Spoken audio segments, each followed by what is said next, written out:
Nous crions à toi ce matin. Nous crions à toi ce matin. Nous crions à toi ce matin. Nous crions à toi ce matin. Nous crions à toi ce matin. Nous crions à toi ce matin. Nous crions à toi ce matin.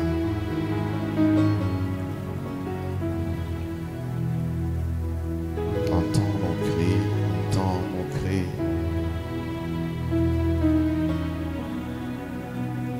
Change nos déserts en vergers. Change nos vergers en forêt. Exauce les vies, Seigneur, qui se tiennent devant toi. Je prie au nom de Jésus que ta grâce surabonde sur nous. Que ta grâce abonde sur nous.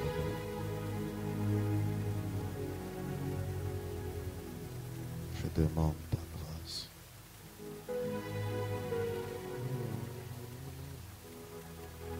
Je crie à toi. Si nous pouvons obtenir ces choses par ta grâce ce matin. Oh, oh, oh, oh. Je crie à toi. Oh. Merci pour ta grâce dans nos vies. Dans le nom de Jésus, nous avons ainsi prié. Et nous disons Amen.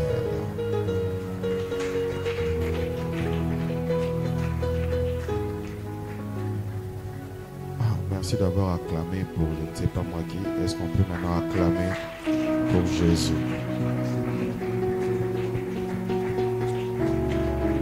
Est-ce qu'on peut vraiment acclamer pour Jésus? Gloire à Dieu. Est-ce que mon micro peut avoir le réglage que j'ai toujours eu, s'il vous plaît? On peut s'asseoir. Salut ton frère avant de t'asseoir. Salut ton frère, salut ta soeur. Salut ton frère, salut ta soeur, salut ton frère, salut ta soeur. Gloire à Dieu. Welcome to this service. Que Dieu vous bénisse abondamment. Amen. Qui est fort ce matin? Qui a pris ses fruits ce matin? Amen. Bienvenue à notre 7e jour de jeûne et prière. Donc, nous tenons par la grâce de Dieu. Amen. Alors, vraiment, pendant ces marathons de prière, tous les dimanches, on va commencer à rattraper tous ceux qui ont raté la prière pendant la semaine. Donc, ça veut dire de 9h à 9h20, ce sera la prière avec le clavier. De 9h20 à 10h, ce sera la prière avec le modérateur, avec des sujets de prière, et de 10h à 10h30, un moment d'adoration et de louange avec la chorale. Puis, moi, je montrerai pour la parole. Ce sera ainsi tous les dimanches. Amen. Alors, je vous salue dans le nom précieux de notre Seigneur Jésus-Christ, et je salue aussi ceux qui nous suivent sur Internet. Amen.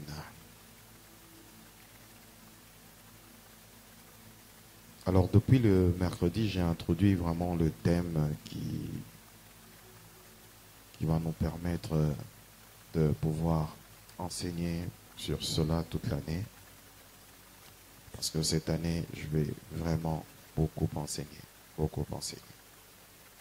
Le problème, c'est que plusieurs viennent à l'église, mais ne sont pas suffisamment enseignés et pensent beaucoup connaître. Nous sommes dans une génération où tout le monde pense connaître. Tout le monde. Tout le monde pense connaître. Alors, à la lumière des Écritures, je voudrais que nous puissions être une église qui se base sur les Écritures. Et quand tu viens, ne dis pas que tu connais. Ne pense pas que tu connais.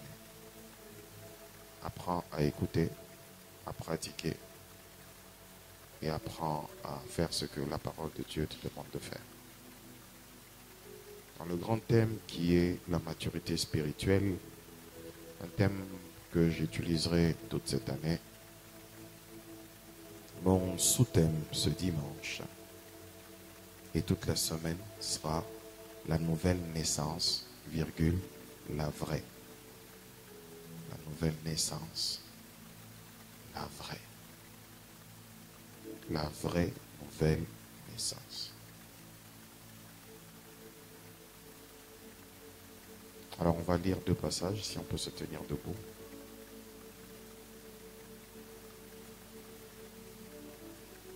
Éphésiens 4, 11 à 15. Éphésiens 4, 11 à 15.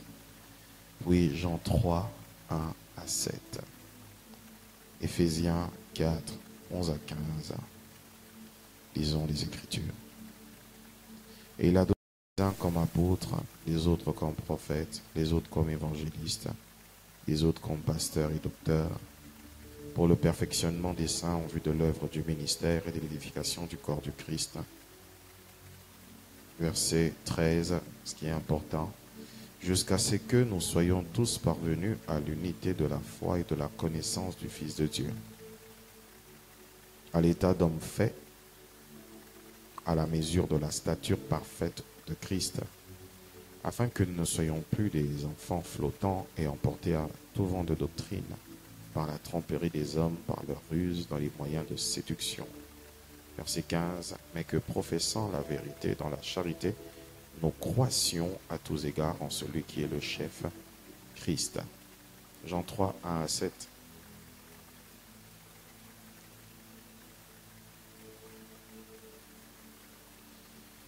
Mais il eut un homme d'entre les pharisiens nommé Nicodème. Jean 3, 1 à 7. Mais il eut un homme d'entre les pharisiens nommé Nicodème, un chef des Juifs, qui vint lui auprès de Jésus de nuit et lui dit: Rabbi, nous savons que tu es un docteur venu de Dieu, car personne ne peut faire ces miracles que tu fais si Dieu n'est pas avec lui. Jésus lui répondit: en vérité, je te le dis, si un homme ne naît de nouveau, il ne peut voir le royaume de Dieu. Nicodème lui dit: comment un homme peut-il naître quand il est vieux? Peut-il rentrer dans le sein de sa mère et naître? Jésus répondit: en vérité, je te le dis, si un homme ne naît d'eau et d'esprit, il ne peut entrer dans le royaume de Dieu. Ce qui est né de la chair est chair, et ce qui est né de l'esprit est esprit. Ne t'étonne pas que je t'ai dit, il faut que vous naissiez de nouveau. Dis à celui qui est à côté de toi, nous devons naître de nouveau. Nous pouvons reprendre nos places.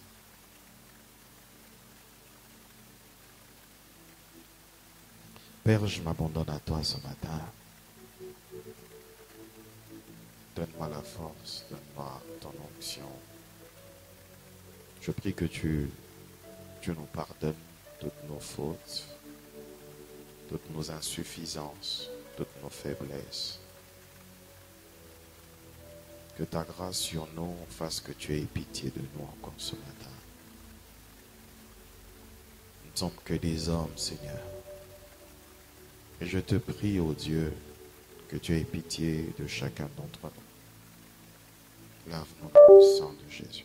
Agrée-nous dans ta présence. Et qu'au sortir de ce jour, que des nouvelles choses commencent dans nos vies. Je te le demande de tout mon cœur. C'est cela ma prière. Brise toute forme d'orgueil. Brise toute limitation. Brise toute puissance de la chair. Et donne-nous, Seigneur, que d'écouter ta parole. Et le miracle que je te demande, c'est des nouvelles conversions ce matin. Merci de le faire au nom de Jésus. Amen. L'apôtre Paul dit quelque chose de très important. L'apôtre Paul dit: jusqu'à ce que nous soyons tous parvenus à l'unité de la foi, de la connaissance du Fils de Dieu, à l'état d'homme fait, à la mesure de la stature parfaite de Christ, à la mesure de la stature parfaite de Christ. J'ai introduit mercredi en disant que tu n'es pas en guerre avec un autre chrétien. Et la mesure que tu dois utiliser n'est pas l'autre. La mesure que tu dois utiliser dans ton niveau de christianisme, c'est la vie de Jésus. C'est Christ lui-même. C'est Christ lui-même. Et l'apôtre Paul dit, à la mesure de la stature parfaite. Christ est parfait. Sa vie a été parfaite.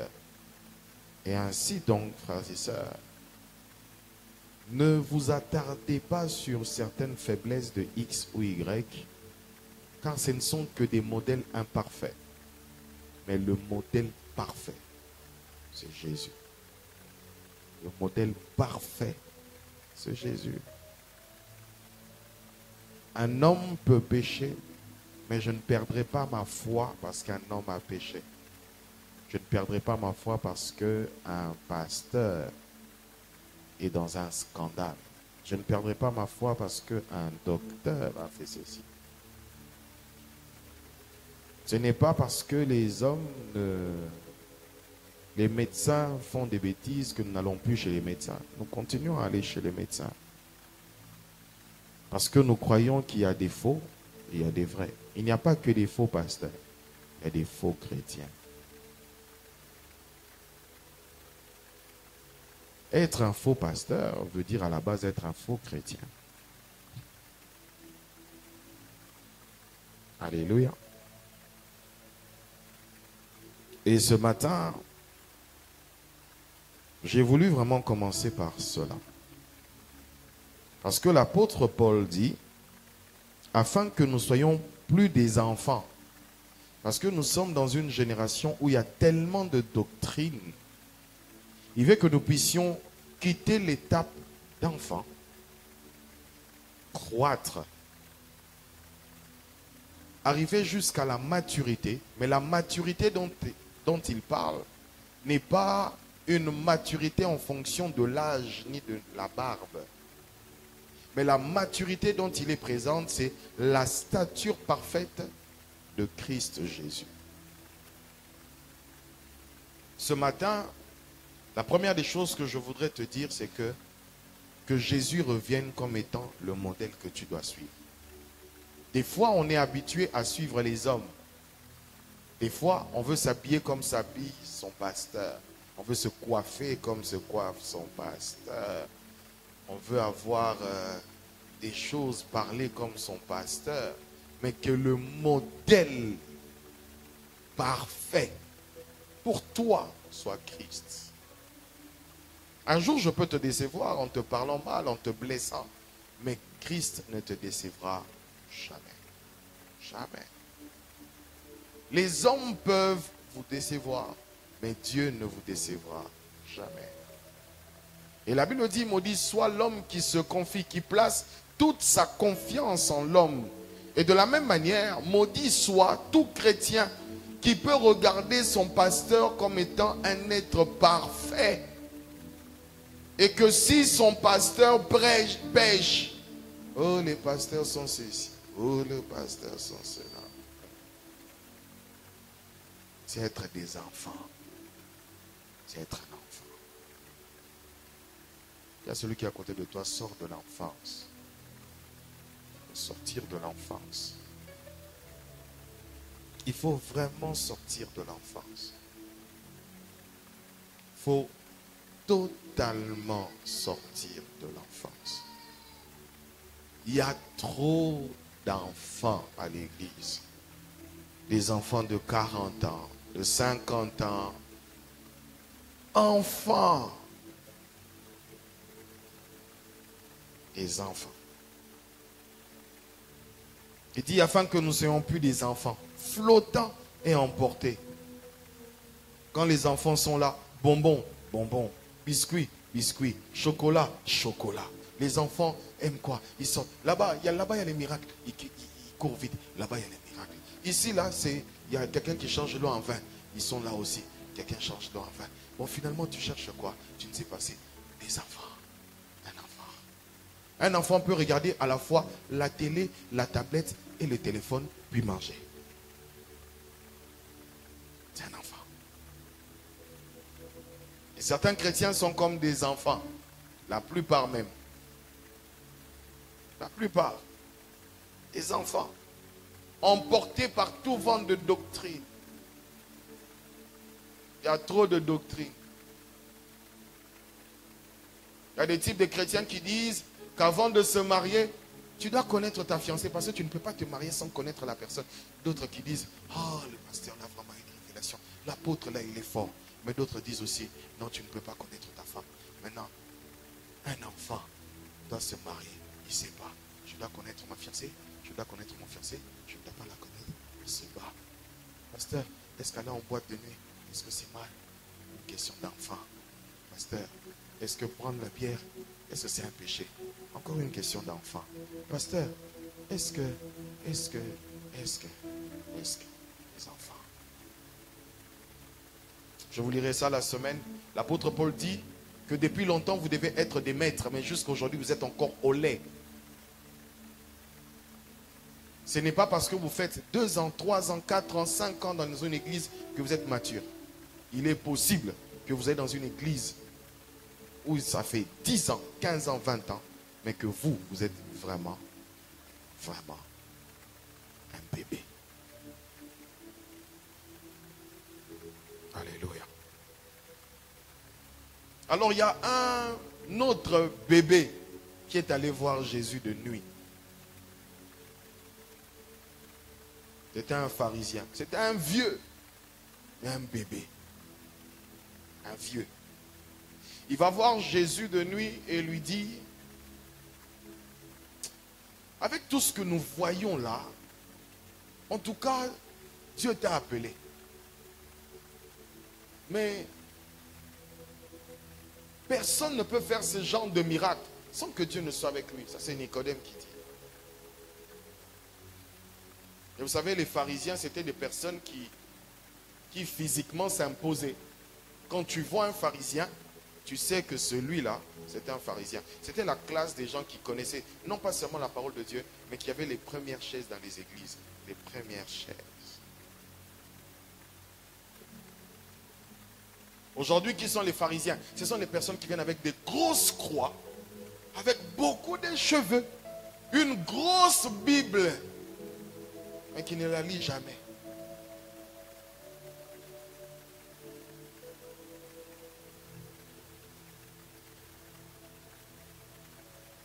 Et pendant qu'il venait devant Jésus, Jésus lui dit,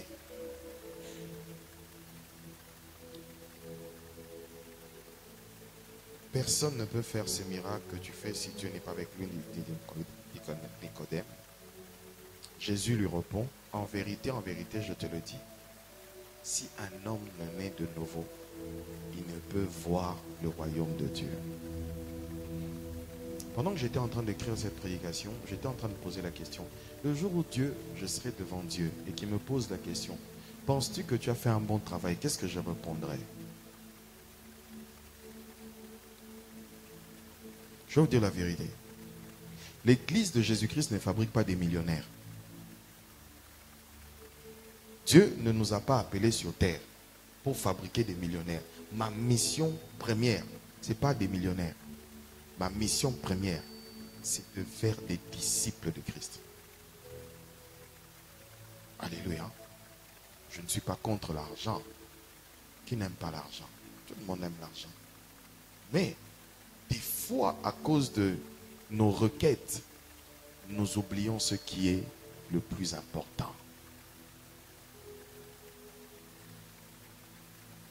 Et des fois, notre salut peut passer en second lieu parce que nous sommes à la quête d'une chose. Des fois parce que nous voulons telle ou telle autre chose que le salut peut passer après la chose.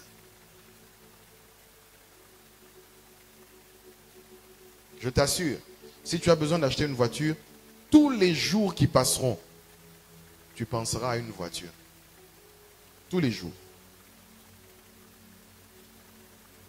Mais un véritable chrétien, Tous les jours, il pense au ciel. Un véritable chrétien. C'est quand la dernière fois que tu as pensé au ciel? C'est quand la dernière fois que tu as pensé au ciel? Il dit en vérité, je te le dis, si un homme ne naît de nouveau, il n'a pas dit si un homme prêche la parole, il n'a pas dit si un homme chante, il n'a pas dit si un homme prie. Tu peux prier comme tu veux, mais ne pas avoir accès au royaume de Dieu. Tu peux chanter comme tu veux, prêcher comme tu veux, donner tes offrandes comme tu veux, mais si tu ne nais pas de nouveau, tu n'auras jamais accès au royaume de Dieu. Nous avons tendance à oublier ce qui doit faire la priorité de nos vies. Si tu ne nais pas de nouveau, mon frère et ma soeur, ce jour-là, on va se séparer comme des personnes qui vont à la frontière. Les boucs iront à la gauche et les brebis prendront la droite. Maintenant, pose-toi la question à toi-même, où iras-tu?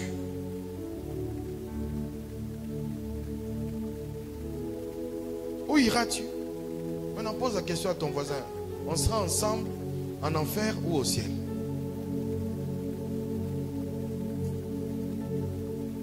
Sois aussi véridique. Tu vas aller au ciel avec ton mauvais caractère là.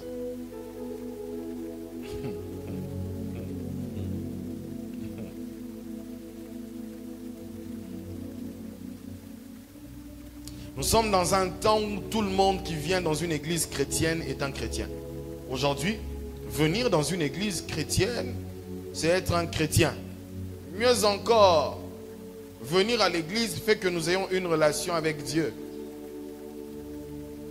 Nous sommes dans un temps où les hommes fréquentent les églises, fréquentent les pasteurs, les prophètes, les docteurs, les évangélistes, les apôtres, mais n'ont pas vécu l'expérience de la nouvelle naissance. Nous sommes dans un temps où nous venons à l'église, nous prêchons même l'évangile, mais nous n'avons pas expérimenté la nouvelle naissance. Nous sommes dans un temps de confusion. Quand l'autre, tu vois, tu l'appelles mon frère, tu l'appelles ma soeur, mais est-ce que tu es vraiment sûr que c'est ton frère, c'est ta soeur? Tout le monde a le nom de Dieu dans sa bouche. Tous les chrétiens ont le nom de Jésus. Tout le monde, même le magicien dit Jésus. Même le païen dit Jésus. Tout le monde a le nom de Dieu dans la bouche. Mais ce n'est pas tout le monde qui a la vie de Dieu en lui. Tout le monde a le nom de Dieu dans sa bouche. Nous sommes vraiment dans un temps de confusion. Et c'est pourquoi certains chrétiens sont en train de pleurer. Il engage un chrétien dans son entreprise et celui qui s'appelait chrétien l'a escroqué. Parce qu'il pensait que le frère dit Jésus, qu'il a Jésus dans sa vie. Non, il a Jésus sur ses lèvres. Jésus dans sa vie s'est arrêté sur ses lèvres. Tout le monde se dit chrétien. Tout le monde se dit aujourd'hui enfant de Dieu. Qui n'est pas enfant de Dieu ici? Lève ta main. Tu n'es pas enfant de Dieu. Qui est un païen ici? Lève ta main. Tout le monde est saint. Ici, tout le monde est saint. Et les pasteurs et tout le monde, nous sommes saints. Tout le monde.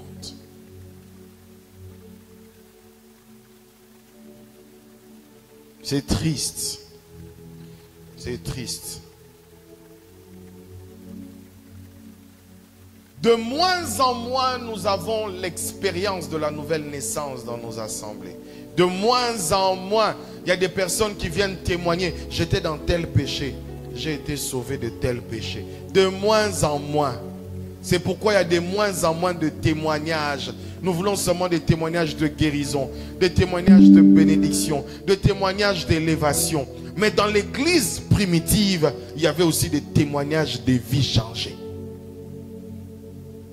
On savait que celui-ci c'était un tueur. Paul se présente dans plusieurs épîtres comme celui qui a fait du mal à l'église. Mais aujourd'hui, tout le monde veut apparaître comme saint. Tout le monde veut apparaître comme étant le plus saint. Le plus saint. Vous ne pourrez pas atteindre la maturité spirituelle sans la croissance. Et vous ne pourrez pas et jamais atteindre la croissance spirituelle sans l'expérience de la nouvelle naissance.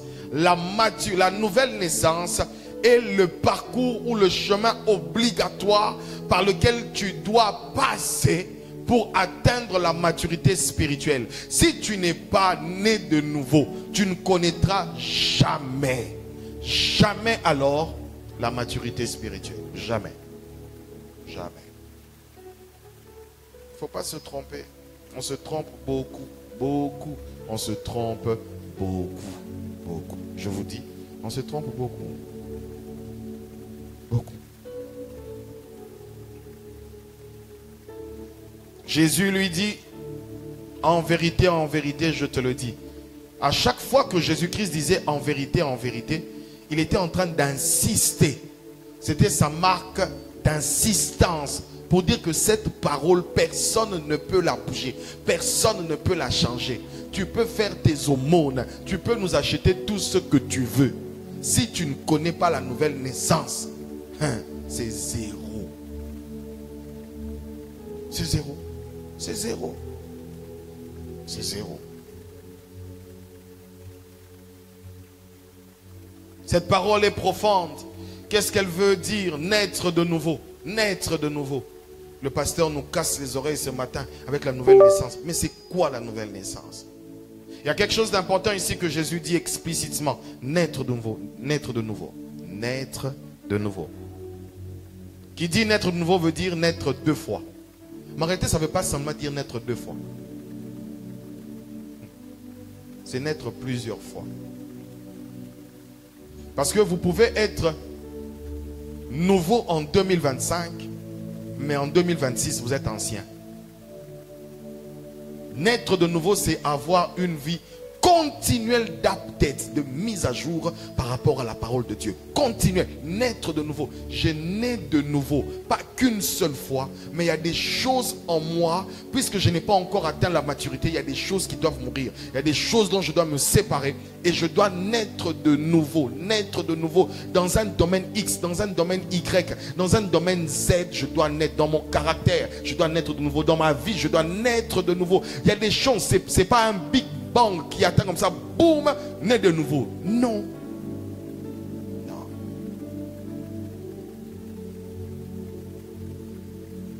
Nicodème vient poser un fondement qui a du sens quand même. Est-ce qu'il s'agit de rentrer dans le ventre de sa mère étant déjà devenu vieux?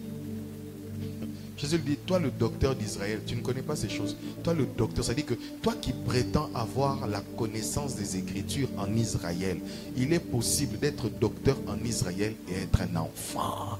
Il est possible de lire sa Bible et vous pensez que vous comprenez votre Bible pendant que vous êtes un enfant. Toi qui prétends être le docteur en Israël, tu ne connais pas ces choses aussi simples. Et c'est là que Jésus lui dit,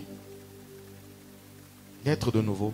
Il change encore, il dit, si tu n'es né d'eau et d'esprit, tu ne pourras pas accéder. C'était toujours compliqué pour les gens. C'est-à-dire que c'est le genre de réponses qui, pour que tu comprennes, déjà naître de nouveau, il lui dit, je dois rentrer dans le ventre de ma mère, naître de nouveau. Maintenant, il vient encore compliquer l'affaire. Pour dire, naître de nouveau, c'est naître d'eau et d'esprit. Moi, à la place de Nicodème, je dis, ce monsieur ne veut vraiment pas qu'on apprenne c'est quoi naître de nouveau. Comment il faut encore naître d'eau et d'esprit.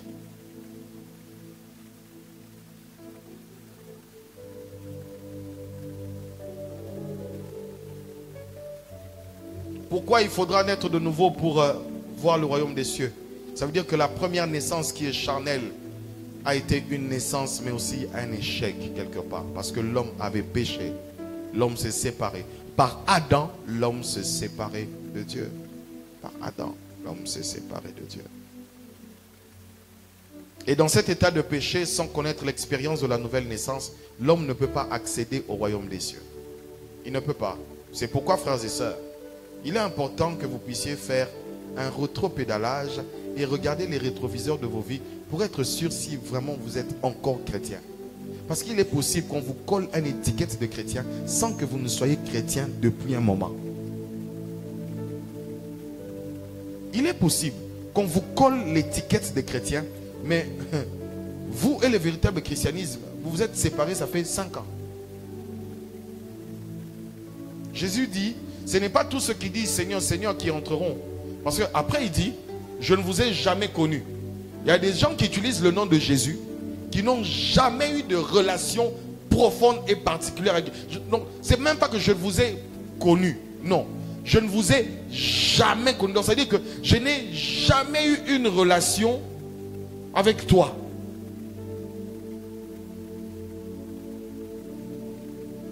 Non, imagine que tu viennes à l'église.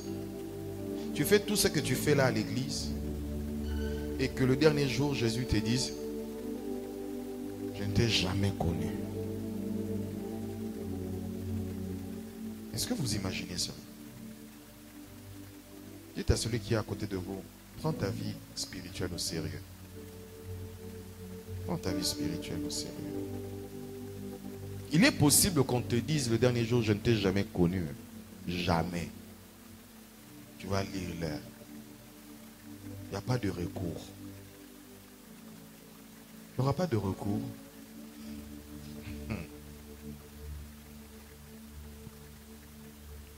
Avant d'aller plus loin, vous comprenez que s'il y a nécessité de naître de nouveau, cela veut dire que la première naissance ne nous permet pas d'entrer dans le royaume de Dieu. La première naissance, qui est une naissance physique, ne nous permet pas d'entrer dans le royaume de Dieu. Ça ne nous permet pas. Le fait que tu sois sorti de ta mère ne te permet pas d'accéder au royaume de Dieu. Ce n'est pas tous ceux qui sont nés dans la chair qui accéderont au royaume de Dieu. Et c'est important que nous puissions le dire. Amen. Venir à l'église et ne pas connaître l'expérience de la nouvelle naissance est un grand danger. C'est un grand danger. Car il est possible que nous soyons assis sur des sièges pour une destination bien connue, l'enfer. Il y a certaines personnes qui attendent l'enfer où? À l'église. À l'église. Tu viens là, tous les dimanches, tu viens à l'église. Tu ne viens pas à l'église parce que tu as connu l'expérience de la nouvelle naissance. Tu ne viens vraiment pas pour l'adorer. C'est parce qu'on t'accule, c'est parce qu'on t'appelle, c'est parce qu'on te cherche. Et comme tu n'as pas connu cette expérience nouvelle, quand tu viens, c'est comme si on te pousse. Mais le dernier jour, tu vas te rendre compte qu'en réalité, je n'ai jamais eu de relation. J'ai jamais eu de relation avec Dieu. Fréquenter un chrétien, naître dans une maison chrétienne, ne fait pas de vous un chrétien. On n'est pas chrétien comme ivoirien à cause du fait que tu sois né en Côte d'Ivoire de père et de mère. Tu peux être de père et de mère vraiment chrétien, mais toi tu es païen, mais de père et de mère chrétien et tu vas en enfer. Être chrétien ne se transmet pas par ADN. Comme moi je suis chrétien, mon enfant qui vient de naître là, il est chrétien. Tu vois le petit que tu as entre tes mains, tant qu'il n'a pas reçu Jésus, c'est un païen. C'est un païen. Le petit qui est là, quand tu l'appelles mon ange là, pas un ange, c'est un païen. C'est qu'il n'a pas reçu Jésus. C'est ça la vérité de la parole de Dieu. C'est ça la vérité. Mais le fait qu'il soit né dans une famille dont l'un des parents est véritablement converti, les couvre, mais à un certain âge, eux-mêmes doivent faire l'expérience de la nouvelle naissance. Eux-mêmes. Non, ma mère est chrétienne, moi aussi je suis chrétien. Ça ne se transmet pas comme ça par ADN. C'est pas parce que tu as le nom.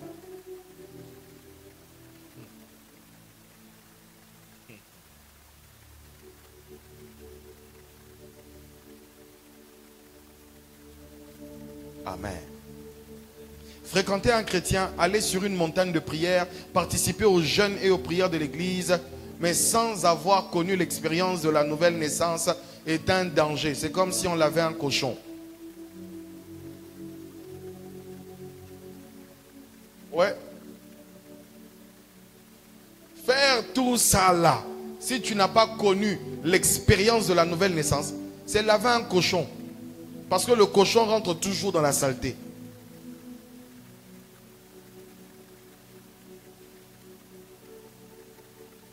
certaines personnes, non mais pourquoi tu crains pas Dieu? Mais c'est un cochon. Tu vas demander à un cochon d'être propre.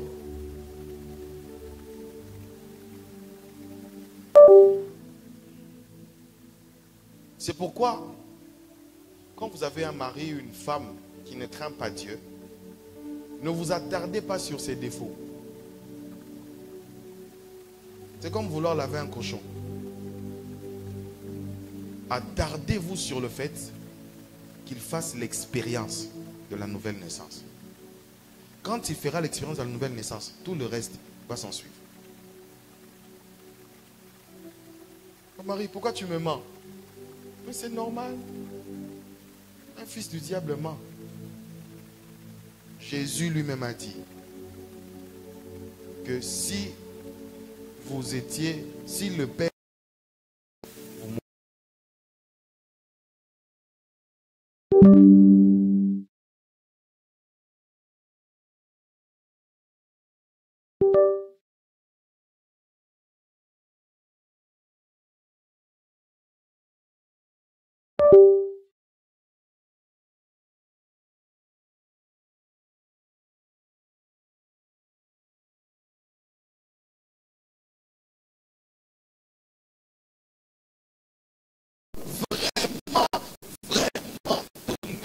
dit à Jésus, est-ce que tu te rappelles du jour où tu as, quelles sont les choses qui t'ont donné le jour où tu as donné ta vie à Jésus?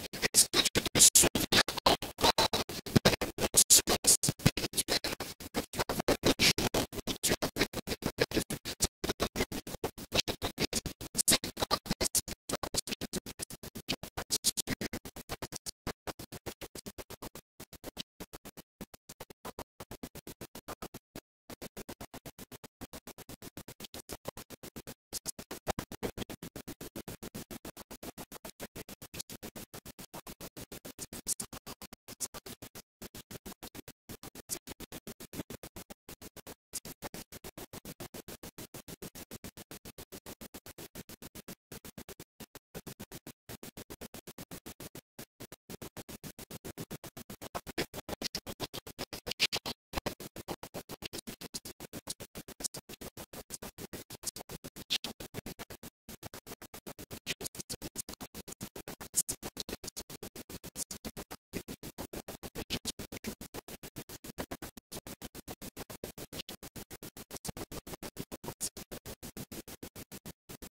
Jésus te connaît personnellement. Jésus te reconnaît personnellement. Même si un homme ne te connaît pas, ne te reconnaît pas, c'est pas grave. Mais Jésus te connaît personnellement. J'ai une relation personnelle avec Jésus. J'ai une relation particulière avec Jésus. J'ai une relation profonde avec Jésus. J'ai une relation d'intimité avec Jésus. Tout le monde n'a pas le numéro du président. Et ceux qui ont le numéro du président, forcément le président a leur numéro.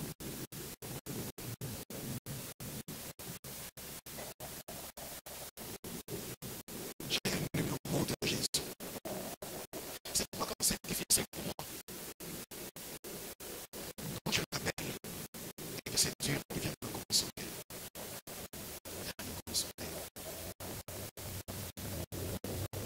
Apocalypse 27, 15 dit encore quelque chose. Il dit, quiconque ne fut pas trouvé écrit dans le livre de vie fut jeté dans les temps de feu. Le ciel appartient aux personnes qui sont en contact avec Jésus, en contact étroit.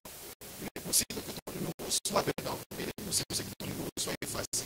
La question que je te pose ce matin, est-ce que ton nom est toujours dans le livre de vie? Pose la question à ton voisin. Est-ce qu'avec ton caractère là, ton nom est toujours dans le livre de vie? Est-ce qu'avec ton nom là, ton nom est toujours dans le livre de vie? Est-ce qu'avec ta manière de faire là, ton nom est toujours dans le livre de vie?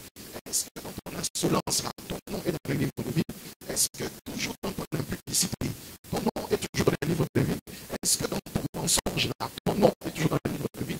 Est-ce que dans le fait que tu trompes ta femme jour et nuit, ton nom est toujours dans le livre de vie? Est-ce que dans le fait que tu es un grand menteur et voleur au travail, ton nom est toujours dans le livre de vie? Tu peux t'appeler chrétien, mais sache, il va te dire, je ne t'ai jamais.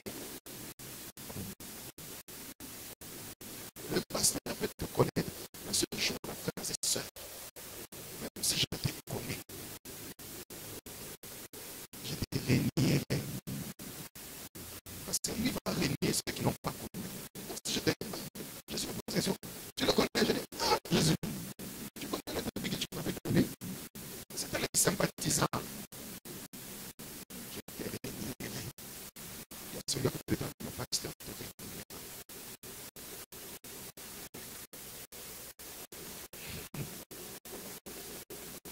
Amen. Quiconque ne fut pas trouvé écrit dans le livre de vie fut jeté dans les temps de feu. Quiconque, que tu sois pasteur, si ton nom n'est pas dedans, le feu. Que tu sois archibishop, architrichop, archiquatrichop, évêque majeur, prophète les yeux de l'éternel, vision de l'aigle 4G. Si ton nom n'est pas dedans, tu en as fait. Je sais rien. Non, je sais rien. Parce que des fois, nous venons à l'église. Que Dieu te bénisse. Amen. Oh, aujourd'hui, ça a été fort. Le pasteur a dit que je suis béni. Un impudique béni. On a fait un cochon.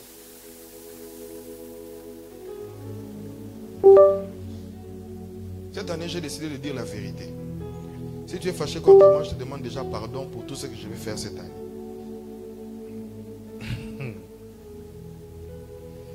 Vous savez, le livre de vie, c'est aussi quoi? C'est quand, vous savez, quand un enfant naît, il n'est pas encore reconnu par l'État. Hein. C'est quand vous allez à la mairie que vous allez inscrire son nom, qu'il est reconnu officiellement comme étant né. Même si l'hôpital reconnaît qu'une femme a accouché chez eux, mais si vous ne vous présentez pas au niveau de la mairie, dans le service de naissance, cet enfant ne sera pas reconnu dans la nation. Ainsi, quand vous irez demander un passeport, on vous dira, où est l'acte de naissance? L'acte de naissance, ça passe par où? Par l'hôpital validé par la mairie.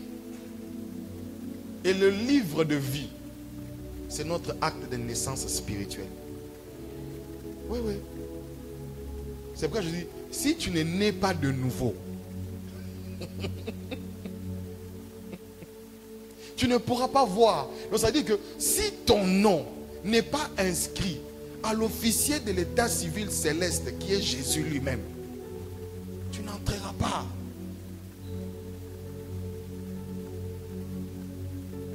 Naître de nouveau, frères et sœurs, ça doit être notre quête. Parce que nous risquons, frère, d'aller en enfer. M'en parlons français en prêchant.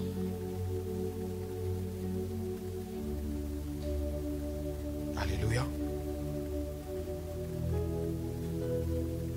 Quand une personne connaît l'expérience de la nouvelle naissance, elle vient aussi de naître. C'est pourquoi la Bible dit, Jésus dit, celui qui naît de nouveau verra le royaume. Celui qui naît de nouveau verra le royaume. Tu ne peux pas inscrire une grossesse dans l'état civil. C'est une naissance qui est inscrite.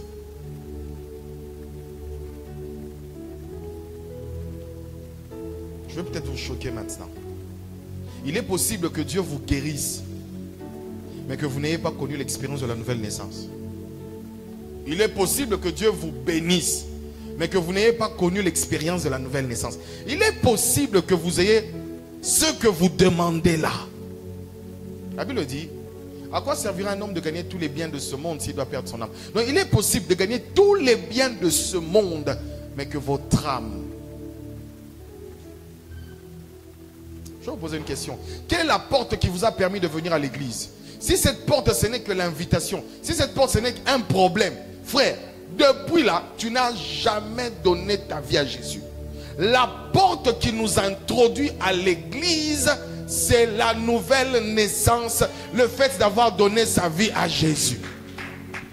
Dieu peut utiliser les circonstances pour t'attirer. Mais si les circonstances ne sont pas utilisées pour le rencontrer, vous êtes voisins.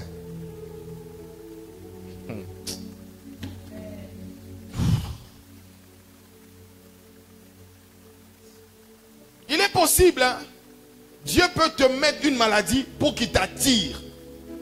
Mais cette maladie, après qu'il t'ait guéri, il attend que tu te convertisses. Dieu peut produire quelque chose pour t'emmener vers lui. Mais si tu ne connais pas la nouvelle expérience de la nouvelle naissance, pardon, si tu ne passes pas par cette expérience, je t'assure, tu peux venir à l'église, mais tu ne vas jamais nous dire le jour où tu as donné ta vie à Jésus. Tu ne vas jamais nous dire cela. Aujourd'hui, oh, viens dans notre église. Tu sais, quand notre prophète prêche, après sa prédication, les paralytiques marchent. Tu viens à l'église parce que tu dois marcher. Tu viens à l'église parce que tu dois voyager. Tu viens à l'église parce que tu dois te marier. Tu viens à l'église parce que tu cherches telle chose. Mais est-ce que tu viens à l'église parce que tu as déjà été sauvé?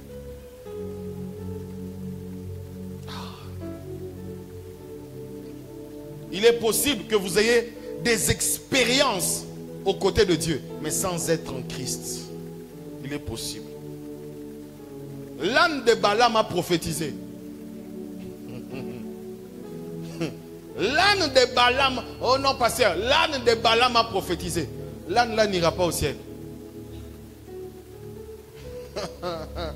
Tu peux même prophétiser. Moi je commençais à voir les choses dans mes rêves la nuit, avant que je devienne chrétienne. J'ai vu que mon petit frère, ma petite soeur était morte. Le matin je me réveille, notre petite soeur était morte. J'avais pas le Saint-Esprit, je n'avais que 9 ans. Tu peux faire des expériences, mais si tu n'as pas donné ta vie, tu n'as pas une expérience personnelle de la nouvelle naissance, tu es en danger. Tu es en danger. Vous qui êtes parents, vos enfants là sont en danger. Parce que vous risquez de faire des années pensant que vos enfants sont chrétiens. Vos enfants ne sont pas chrétiens. Ce n'est pas parce que tu es chrétien c'est sexuellement transmissible. Ce n'est pas sexuellement transmissible. Oh non, comme nous sommes accouplés, nous sommes chrétiens, tous ceux-là sont chrétiens.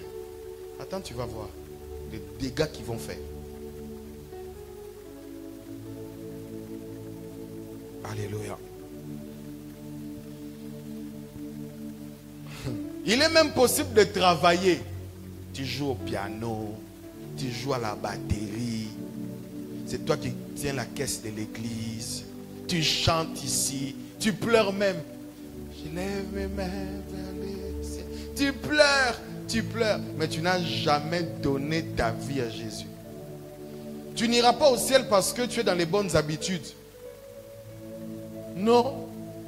Ce n'est pas parce que tu es poli que tu iras au ciel. Ce n'est pas parce que tu as été bien éduqué que tu iras au ciel. Non. C'est d'abord parce que tu as donné ta vie à Jésus. Ta justice est un habit souillé devant Dieu. Même si tu as été bien éduqué, même si tu n'insultes pas, même si tu ne voles pas. Je suis allé dans des pays où on ne vole pas. Hein.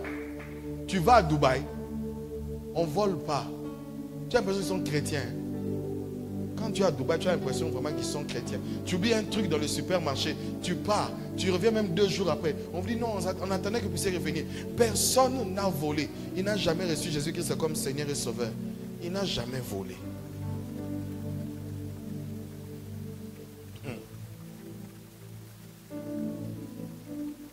Il est possible que de venir à l'église, de travailler à l'église, il est possible. Tu nous as tellement entendu parler en langue que tu commences même à parler en langue. Tu dis, ah, le pasteur dit Robobo. Ah, Rebobo. Tu parles.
Car ce n'est rien que d'être circoncis ou incirconcis.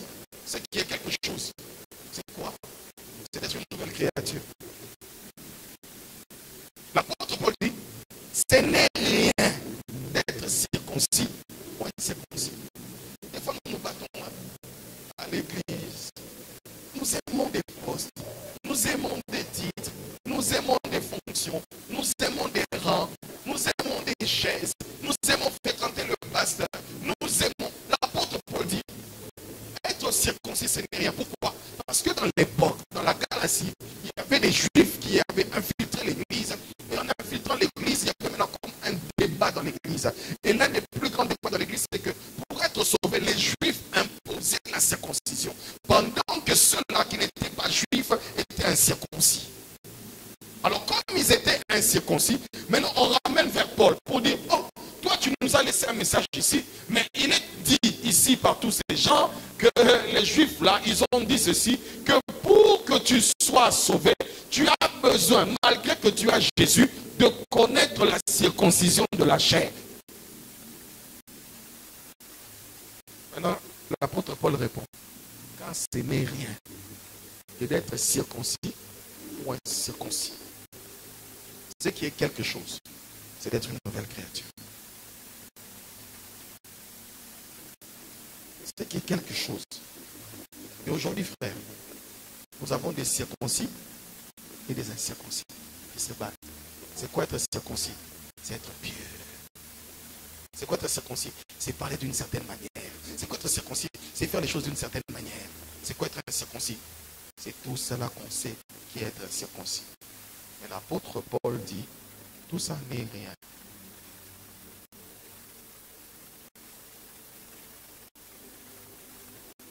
La païenne avorte, la chrétienne aussi avorte.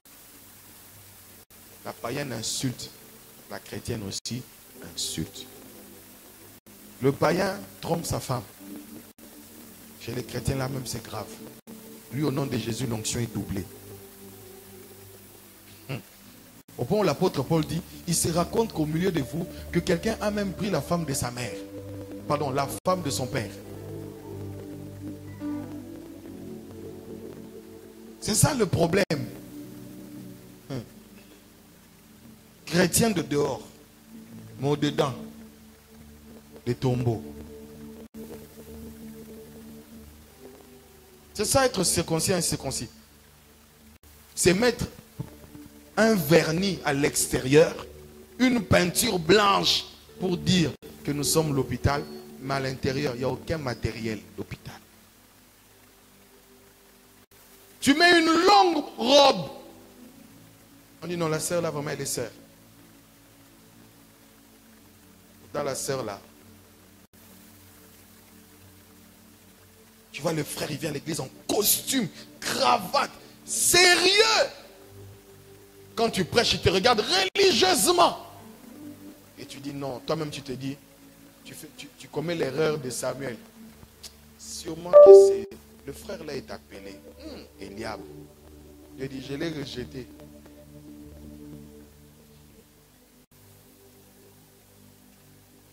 Tu me suis religieusement. Tu suis les épitaphes, les Français, les...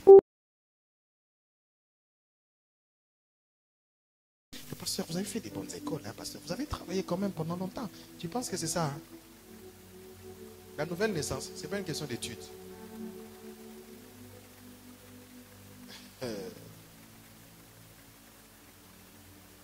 Ce n'est rien. Ce n'est rien. Tu peux être riche, mais tu vas en enfer. Tu es pauvre, tu vas au ciel. Tu peux être aussi pauvre, tu vas en enfer. Tu es riche, tu vas aussi au ciel. Parce que les gens parlent seulement du pauvre Lazare. Mais le pauvre Lazare s'est retrouvé dans les seins de qui? D'Abraham. Abraham est qui? Il est riche.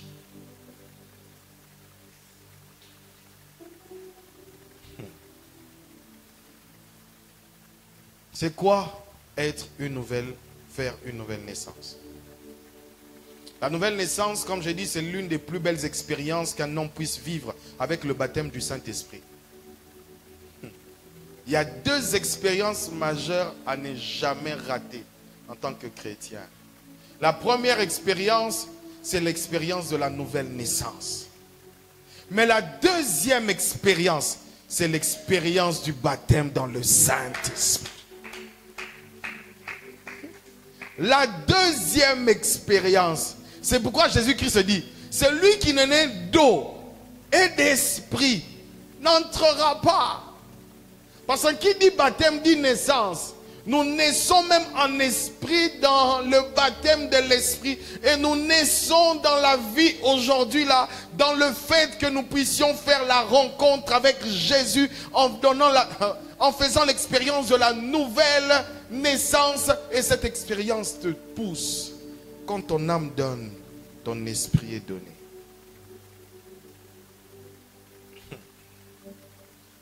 La nouvelle naissance, l'une des plus belles expériences. Il y a deux plus grandes expériences dans la nouvelle alliance. Ce n'est pas la résurrection des morts qui est une grande expérience. Ce n'est pas ça. Deux plus grandes expériences. La première expérience, c'est l'expérience de la nouvelle naissance. Rencontrer Jésus-Christ. Faire cette rencontre qui va chambouler toute ta vie. Faire cette rencontre qui va changer ta destinée. Faire cette rencontre qui va changer tout sur ton parcours. Mais la deuxième expérience glorieuse qui est celle du baptême de l'Esprit, c'est quand vous êtes revêtu de puissance du Saint-Esprit. Vous êtes revêtu de puissance du Saint-Esprit. Vous avez l'expérience du baptême dans l'Esprit.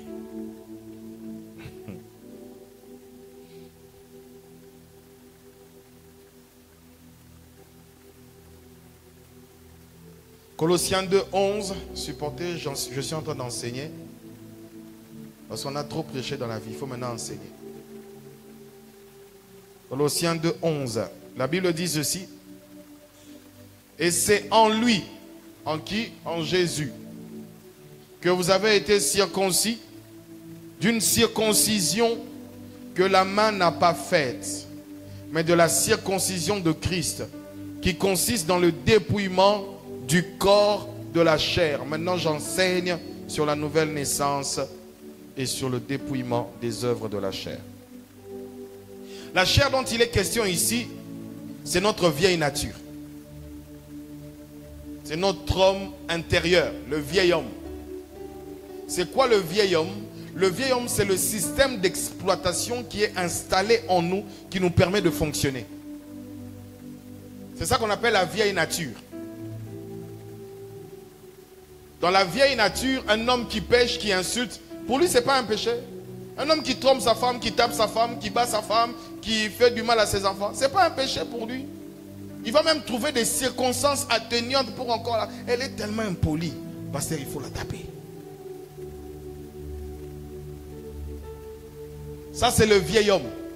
La manière de fonctionner, le système de fonctionnement.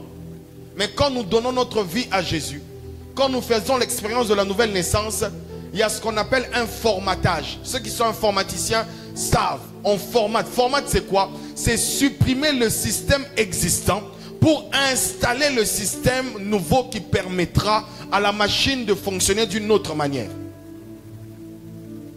En d'autres termes, à chaque fois que tu fais la mise à jour de ton téléphone, tu désinstalles le système qui était avant et tu installes le système qui t'est proposé pour un meilleur fonctionnement.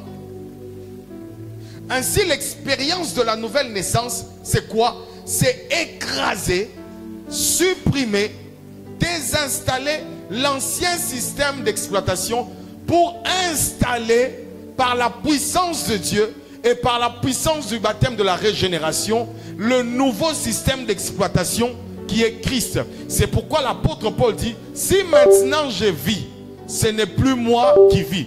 Il est en train de parler du système qui est au-dedans de lui, le système qui le conduit. C'est que dans ce système-là, ce n'est plus lui qui vit, ce n'est plus le vieil homme qui dirige, mais c'est Christ qui vit sa vie en lui.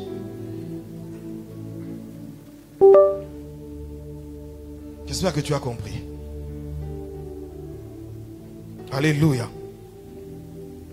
Et pour être clair, ce passage dit ceci: l'expérience de la nouvelle naissance est le fait de connaître le dépouillement de la vieille nature. C'est quoi le dépouillement? Comme j'ai dit, c'est la désinstallation de l'ancien programme. Tu es un alcoolique, tu ne prends même plus une goutte. Tu as horreur de prendre une goutte. C'est le même corps, c'est la même bouche. Mais pourquoi il ne prend plus? Le système a changé. Tu étais colérique, mais aujourd'hui tu es doux. Qu'est-ce qui s'est passé? L'ancien système a été écrasé. Le dépouillement de la chair, des œuvres de la chair, le dépouillement. Si tu ne connais pas la nouvelle naissance, frère, tu ne vas jamais connaître ce dont je suis en train de parler maintenant. Le dépouillement. Et dans mon image, j'étais en train de voir un homme donc qu'on enlevait les habits et qu'on lui donne d'autres habits.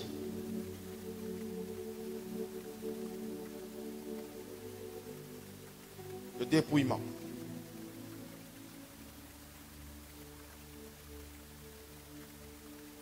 Frères et sœurs, Jésus-Christ nous a offert en premier lieu la vie éternelle. La première des choses que Christ nous a offertes, c'est la vie éternelle. Dis avec moi la vie éternelle. Jésus ne nous a pas donné seulement la vie. Jésus nous a donné la vie éternelle pour commencer. Je répète, hein, Jésus ne nous a pas légué d'abord des maisons. Jésus est venu d'abord pour nous donner accès à la vie éternelle, parce que le problème à la base n'était pas les maisons. Le problème à la base était la vie éternelle. Il devait nous reconnecter à la vie éternelle et afin que nous puissions revivre le système de la vie sur terre. Non pas seulement la vie, mais la vie éternelle. Non pas seulement l'éternité de la vie, mais aussi la vie présente.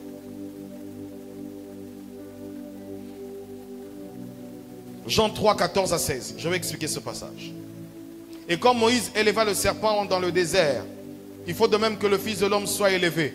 Pourquoi le serpent a été élevé dans le désert? Parce qu'ils avaient péché et que Dieu avait résolu de les tuer.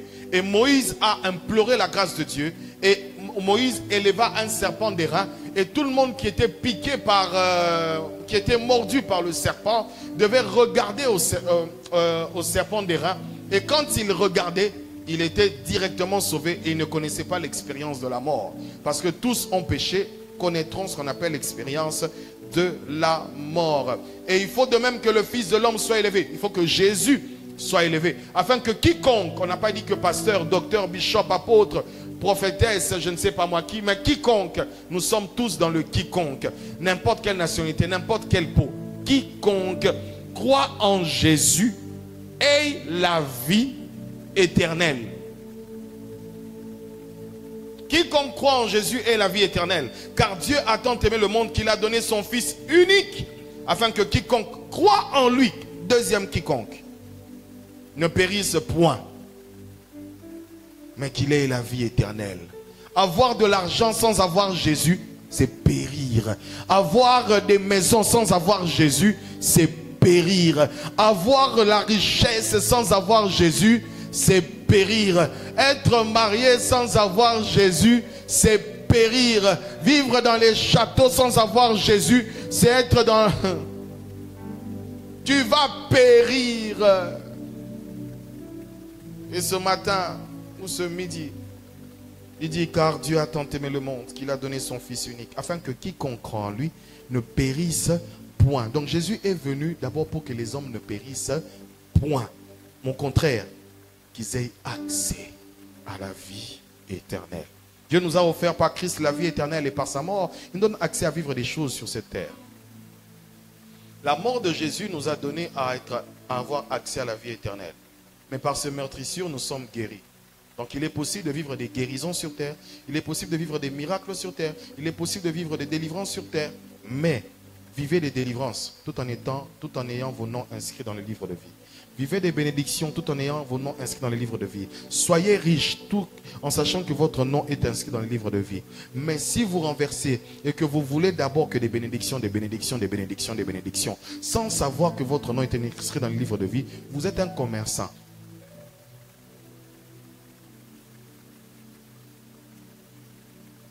Amen.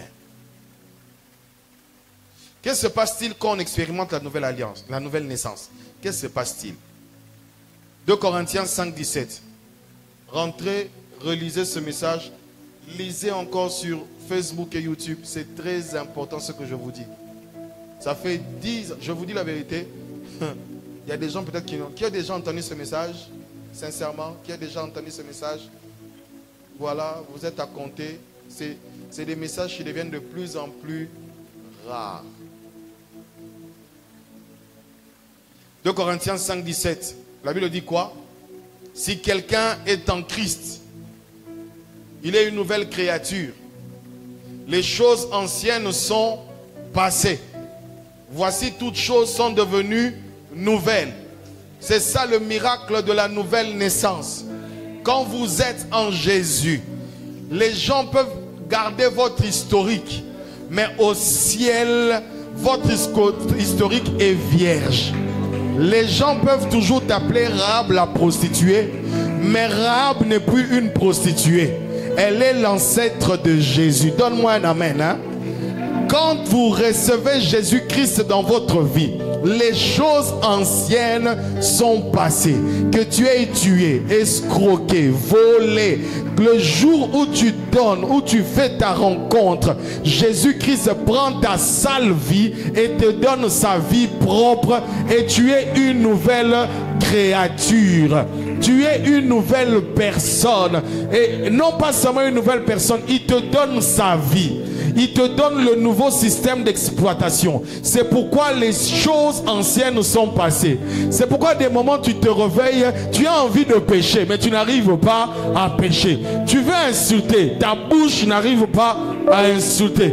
Tu veux maudire, ta bouche n'arrive pas à maudire. Tu veux garder rancune, ton cœur n'arrive pas à garder rancune. Tu sais pourquoi? Parce que les choses anciennes sont passées.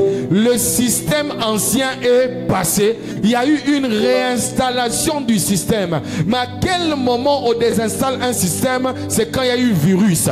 Quand le virus du péché est entré, le Seigneur a envoyé Jésus comme étant un Norton spirituel afin d'écraser tous les virus spirituels dans une machine pour que nous puissions fonctionner. Le virus rend la machine lourde, le péché rend l'homme lourd spirituellement, et quand il donne sa vie, il a installé un programme de réinitialisation afin de chasser toutes les bestioles et les virus et de devenir une nouvelle personne. Donne-moi un amen. Les choses anciennes sont passées.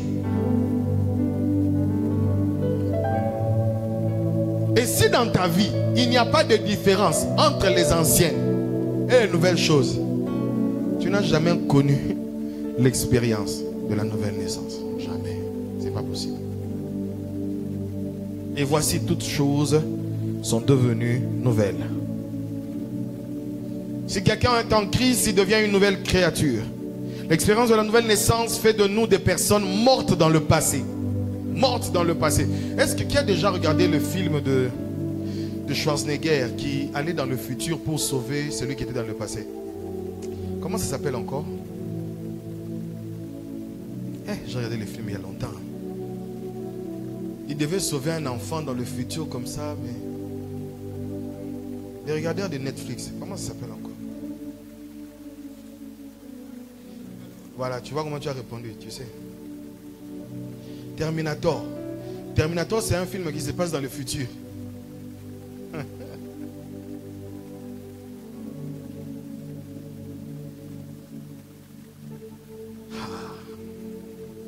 Je peux dire quelque chose. Jésus est allé dans ton futur. Il a vu que sans lui, c'est pas possible. Alors il est rentré dans ton passé. Ton passé, c'est avant ta naissance. Il est mort pour toi avant que tu ne naisses. Et même si tu étais de l'époque de Jésus, ceux de l'époque de Jésus, il est mort dans leur présent. Pour que le futur soit différent. Comme Terminator. Terminator sait déjà ce qui va se passer dans le futur. Il est même quelqu'un du futur. Mais il apparaît dans le présent pour sauver le petit là. Qu'est-ce que Jésus a fait? Qu'est-ce que Jésus a fait?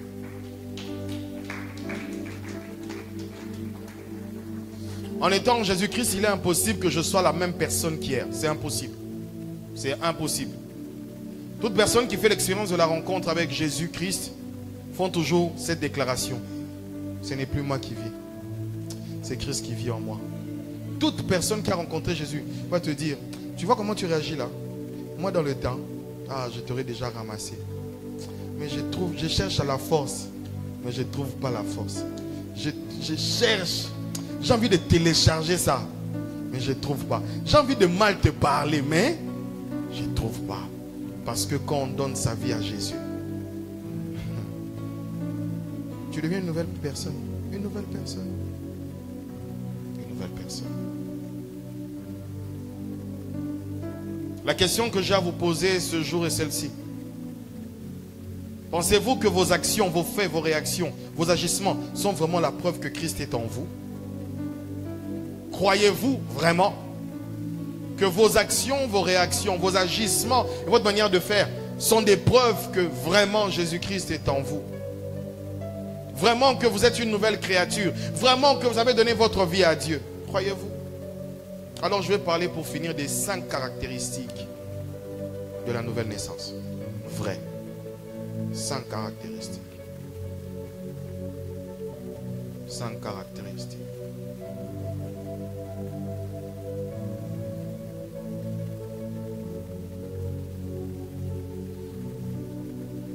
Le Seigneur l'a lui-même déclaré qu'il est possible de faire beaucoup de miracles, de prononcer des prophéties, de chasser les démons, d'invoquer le nom de Jésus, alors que le Seigneur Jésus ne vous connaît pas comme ses brebis.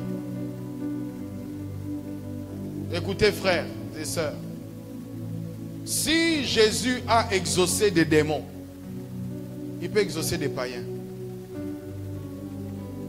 Ne pensez pas parce que vous êtes exaucé que vous avez connu l'expérience de la nouvelle naissance. Les démons lui ont dit, nous voulons aller dans le pourceau. Tu nous chasses d'ici, mais mets-nous dans le pourceau. Jésus les a exaucés. Donc si Jésus a exaucé des démons, légions, Jésus par compassion peut exaucer un païen.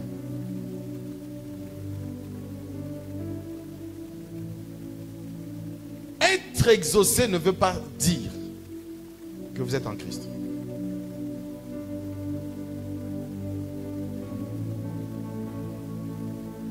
Premier signe d'une vraie nouvelle naissance. Première chose, c'est une repentance vraie et sincère. Une repentance vraie et sincère. Le premier signe clair d'une conversion, c'est la repentance. Acte chapitre 3, 19, acte 17, 30 à 31.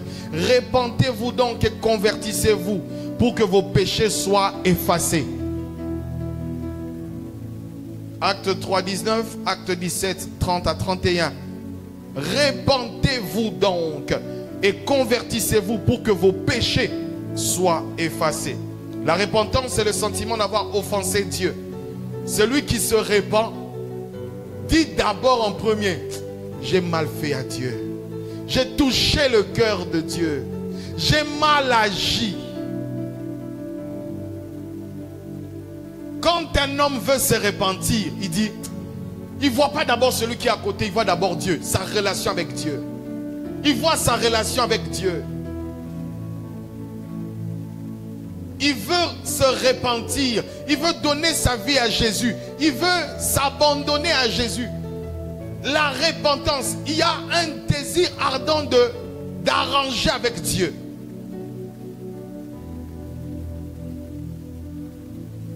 C'est le sentiment d'avoir offensé Dieu. Mais vous savez, une repentance sincère s'accompagne de tristesse.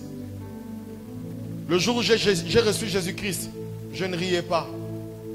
J'avais l'impression d'avoir trop péché contre Dieu. Une vraie repentance.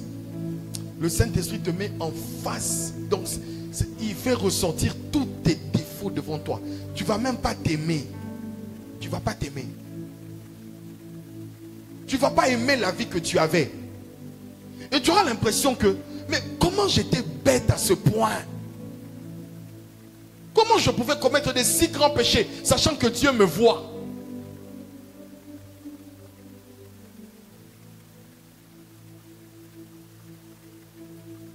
On comprend qu'on a gravement offensé Dieu.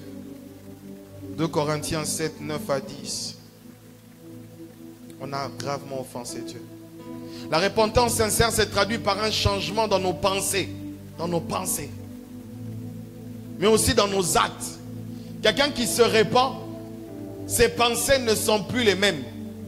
Quelqu'un qui se convertit, qui se repent, ses actes ne sont plus les mêmes.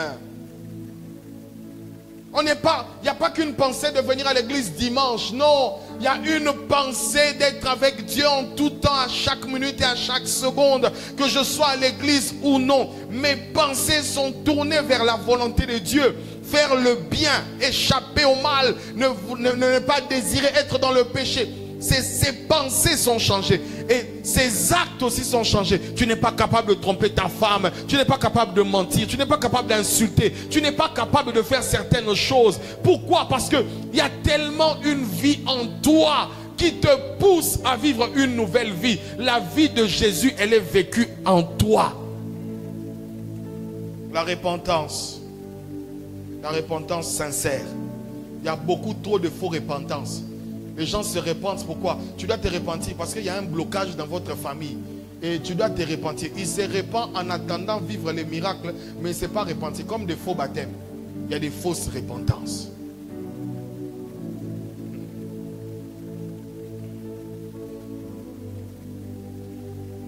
Matthieu 3 verset 8.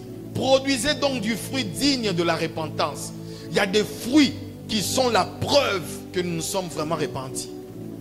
Il y a des fruits qui sont la preuve que nous sommes vraiment des enfants de Dieu. Il y a des fruits qui sont la preuve que nous appartenons vraiment à Jésus. Il y a des fruits, il y a des choses qui démontrent que nous sommes maintenant des véritables enfants de Dieu. Il y a des choses qui démontrent vraiment noir sur blanc qu'on est des enfants de Dieu. Et fruits. Luc 6, verset 44. Chaque arbre se reconnaît à son fruit. Chaque arbre se reconnaît à son fruit. Si on est vraiment triste en comprenant que chaque péché commis est une offense envers Dieu, si on accepte le pardon avec joie, si on montre dans sa façon de vivre et qu'on se détourne du mal et qu'on cherche à plaire à Dieu en lui obéissant, alors on peut parler de vraie repentance. Vraie repentance. Changer totalement de direction. Arrêter et changer totalement de direction. Deuxième signe, le rejet total et définitif de ce qui est lié à Satan. Le rejet total et définitif de ce qui est lié à Satan. L'idolâtrie, les fétiches, l'occultisme sont des abominations pour Dieu. Offrir des choses aux ancêtres, au crâne, toutes ces choses, c'est des abominations. Cela est confirmé dans le Nouveau Testament, dans 1 Corinthiens 10, 14, qui dit quoi? C'est pourquoi, mes bien-aimés, fouillez l'idolâtrie. Fouillez. Nous ne fouillons pas seulement l'impudicité, mais nous fouillons aussi l'idolâtrie. Il y a des idolâtres. Il y a des personnes qui sont idolâtres, qui ont des idoles, qui s'agenouillent devant des idoles, devant des statues, devant des statuettes, des idoles, qui aiment l'argent, qui idolâtrent l'argent, qui idolâtrent les plaisirs du monde, qui idolâtrent des choses, des idolâtres. Et la Bible dit, fouillez l'idolâtrie. Fouillez. Une vraie repentance entraîne nécessairement une rupture. Car il est impossible de se soumettre à Dieu et en même temps de continuer à pratiquer ce qu'il déteste. Tu ne peux pas rester avec une femme ou avec un homme qui fait toujours le contraire de ce que tu veux. C'est pas possible. C'est pas possible.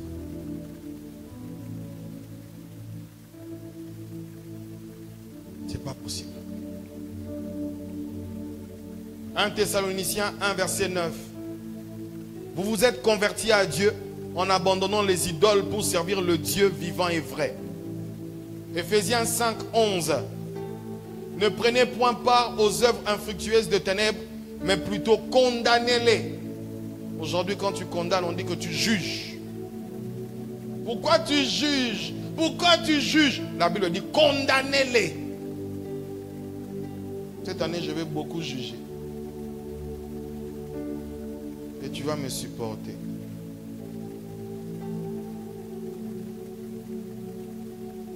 Dieu nous a délivrés du pouvoir de Satan et de ses agents.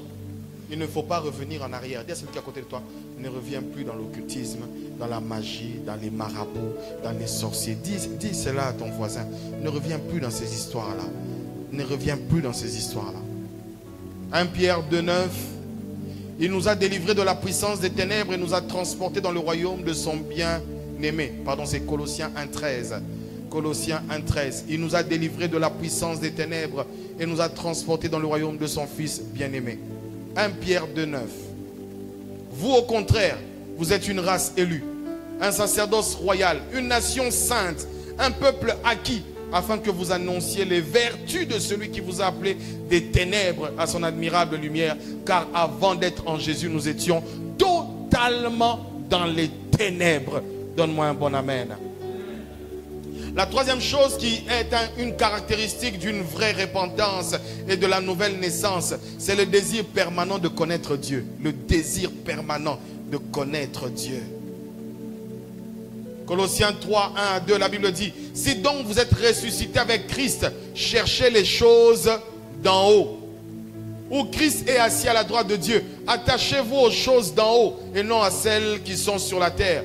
Le vrai converti se détourne des ténèbres et son intérêt se tourne vers tout ce qui concerne Dieu, qui concerne l'amour, la sanctification, la pureté, les choses du ciel, les choses grandes, les choses élevées, les bonnes œuvres, le caractère, la pureté dans les lèvres. quand on est un vrai converti, on a un désir permanent de connaître Dieu, un désir permanent de se rapprocher de Dieu, un désir permanent d'aimer Dieu, un désir permanent de vouloir Dieu. Je ne désire que toi. Quatrième chose, avant-dernière, nous avons un nouveau caractère. Le nouveau converti a un nouveau caractère.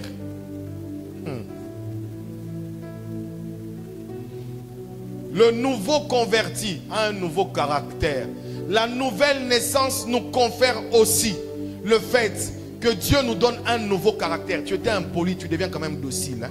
Toi, tu es comme un âne sauvage. Non, tu deviens quand même quelqu'un qui accepte d'être dirigé, qui accepte d'être conduit. Tu acceptes aussi qu'on te dise non. Il y a des personnes qui ne supportent jamais qu'on leur dise non. Elles veulent toujours s'imposer. Si elle veut, elle fait. Si elle veut, elle ne fait pas. Pasteur, moi je suis toujours comme ça. Hein? Tu n'as jamais connu l'expérience de la nouvelle naissance. Parce que quand tu as connu, tu as rencontré Christ, il y a quelque chose, il y a un nouveau caractère. L'impatient devient patient. On te demande d'attendre, tu n'attends jamais. On te demande d'attendre, tu n'attends jamais. Le pasteur dit, il a revenu avec toi, tu pars sans même prévenir. L'impatience, ce sont des signes qui démontrent que la nouvelle conversion a été un problème. Toi, tu es passé, vous vous êtes rencontrés par hasard. Le caractère. Tu étais insolente, tu deviens douce. Tu étais insolente, mais tu deviens quelqu'un de réfléchi. Tu parlais n'importe comment, mais tu commences à te calmer. Tu as les fruits de l'esprit. Galates 5:22, le fruit de l'esprit. C'est l'amour, la joie. On te voyait tout le temps en colère, mais là tu es dans la joie. On te voyait tout le temps quelqu'un qui était toujours en train de se battre. Maintenant tu es un homme de paix. Tu as la patience, tu peux attendre. Même si ça traîne, tu attends. Même la nourriture, tu ne vas pas voler la nourriture sur la... Tu vas voler la viande qui est sur la marmite parce que tu as faim. Non, tu es patient. Même quand la promesse tarde, tu es patient. Même si tu ne vois pas des choses, tu es patiente. Tu es patient. Tu attends Dieu patiemment. C'est l'un des signes de la nouvelle naissance. Tu es patient. Tu es patient. Tu es patient. Vous savez, Moïse n'avait jamais dit qu'il allait faire 40 jours sur la montagne. Il est parti pour revenir. Mais il est parti, il a fait 40 jours. Il a été patient. Il pensait qu'il devait monter juste pour prendre les tablettes et descendre. Non. Il devait attendre pendant 40 jours. La patience. Il a attendu. Dieu là, je l'attends, il ne vient pas. Hein? Je descends.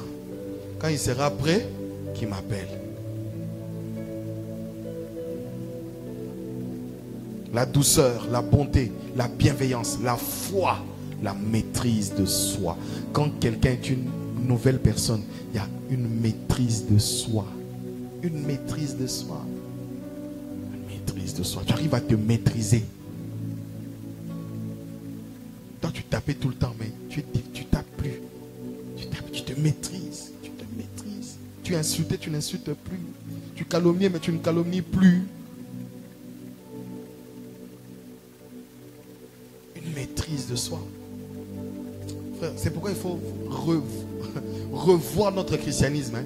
Il faut faire un rewind. Donc, on recommence. Et vous pensez vraiment qu'avec ce caractère, nous allons aller au ciel? Non, c'est faux. On est en train de commettre... C'est plus l'église, ça devient un parti politique. C'est un parti politique. L'amour, la joie, la paix, la patience, la bonté, la bienveillance, la douceur, la maîtrise de soi. Cinquième et dernière chose. Caractéristique de nouvelle naissance, la vraie. La sanctification au quotidien. La sanctification au quotidien. Pas une sanctification d'un jour. Pas la sanctification devant le pasteur. La sanctification devant Dieu tous les jours. Même quand tu es dans ta chambre. Même quand tu es dans ta douche. Même dans ta douche. Même dans ta douche.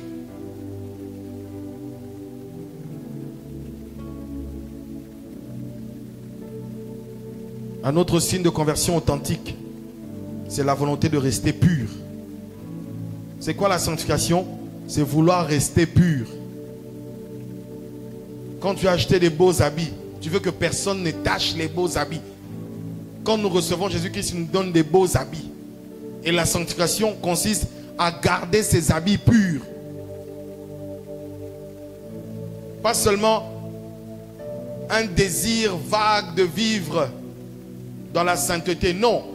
Mais laisser vivre par la foi. Ce n'est pas seulement un désir. Tu as la foi. Cette nouvelle nature donnée par Dieu à notre nouvelle naissance. Une nouvelle nature qui ressemble à la sienne. 1 Jean 3:3. Quiconque a cette espérance en lui se purifie comme lui-même est pur. Pourquoi on se purifie? Parce qu'on est pur. Pourquoi je mange le ndolé? Parce que je suis camerounais. Pourquoi je mange ceci? Parce que je suis ceci. Pourquoi je mange atiéké? Parce que je suis ivoirien. Pourquoi le chrétien se purifie? Parce que Dieu est pur. Pourquoi le chrétien se purifie? Parce que Dieu est pur, c'est dans sa nature. 1 Jean 5:18. Nous savons que quiconque est né de Dieu ne pratique pas le péché. C'est un passage qu'on ne veut pas entendre. Quiconque est né de Dieu, quiconque a croisé, a fait cette expérience de la nouvelle naissance. Quiconque est né de Dieu ne pratique pas le péché. Ne pratique pas le péché. Mais celui qui est né de Dieu se garde lui-même. Et le malin ne le touche pas. Le malin ne le touche pas. Qu'est-ce qui permet au diable de nous toucher? Ce sont les péchés. C'est le péché. C'est le péché. Ma vie n'avance pas, pasteur. C'est ton péché. Ta vie ne change pas, pasteur. Péché. Péché. Parce que si ta vie n'avance pas et que tu es saint, ça veut dire que tu es dans le processus. Tu vis dans la patience. Mais si tu es sûr que ta vie n'avance pas, tu es dans le péché. Tu vis sans être marié, tu demandes le mariage. Mais tu vis avec un homme. Tu es dans le péché. Tu es dans le péché. Tu demandes le mariage, mais tu couches avec le fils. Tu demandes quel mariage? Au ciel, on te voit déjà marié, parce que tu fais les choses de marié. Quelqu'un qui fait les choses de marié, il demande le mariage. Non? Les choses de marié sont réservées aux mariés. Donc si tu fais les choses de marié, avant d'être marié, tu es marié.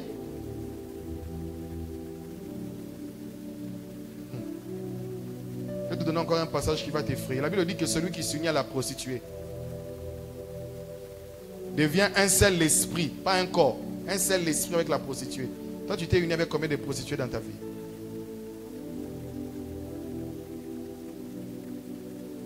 Tu as un mariage en Ouzbékistan. L'autre, c'est en Palestine.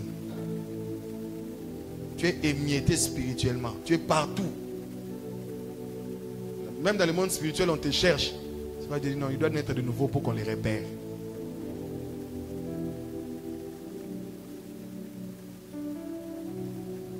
Je voudrais que tous, après avoir écouté ce message, que nous ayons un petit peu les yeux fermés.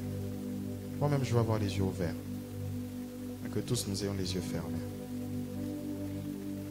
Je voudrais que chacun de nous aujourd'hui fasse une révisitation de sa vie.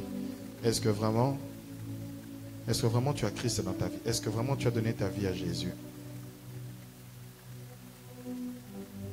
Et si tu peux être sincère avec toi-même, si tu penses qu'aujourd'hui, tu veux vraiment donner ta vie et répondre toi à zéro, je te prie, nous tous on a les yeux fermés, là où tu es, lève simplement ta main.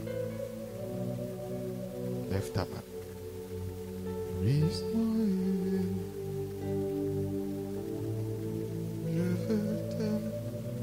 Lève ta main que je la vois bien. Je monte sur l'autel. Nous avons tous nos yeux fermés. Vraiment, nous avons tous nos yeux fermés.